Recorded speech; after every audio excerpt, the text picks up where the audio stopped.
معقول؟ هم دول شباب الجامعات؟ هم دول اللي زمان كان أكبر حلم لينا إننا ندخل أولادنا الجامعة ونتباهى بيهم، وكنا بنقول شباب هينتفع بيها مجتمع وهتنهض بيها أمة. هم دول اللي هيكون فيهم دكتور ومدرس وهيعلموا أولادنا في المستقبل وهيكونوا قدوة ليهم. أصبحت الجامعات بتصدر لينا جيلا فاشلا لا يكتفي بأنه فاشل، بل يبث ويذيع فشله على مواقع التواصل الاجتماعي كي يصبح قدوة للأطفال والشباب الصاعد. لكن العيب كل العيب ليس على هؤلاء الشباب، فهؤلاء هم ضحايا الاستثمار والمال والشو والترند.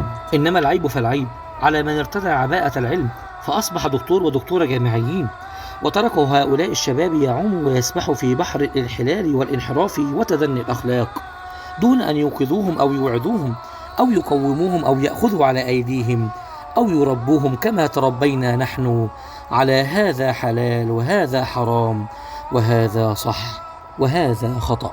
لكني الآن لا أرى أمامي إلا قول النبي عليه الصلاة والسلام: مثل القائم على حدود الله والواقع فيها كمثل قوم استهموا على سفينة فأصاب قوم أعلاها وقوم أسفلها، فإذا الذي هم في الأسفل أرادوا أن يشربوا الماء صعدوا لمن هم في الأعلى، فقال الذي في الأسفل: لو أنا خرقنا خرقا في نصيبنا نشرب منه ولا نؤذي من فوقنا. فقال النبي عليه الصلاة والسلام: لو تركوهم وما أرادوا لهلكوا وهلكوا جميعا، ولو أخذوا على أيديهم أي منعوهم لنجوا ونجوا جميعا.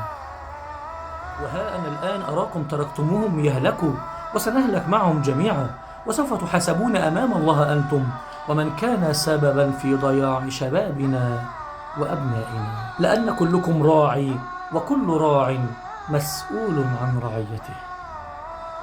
كن جميل.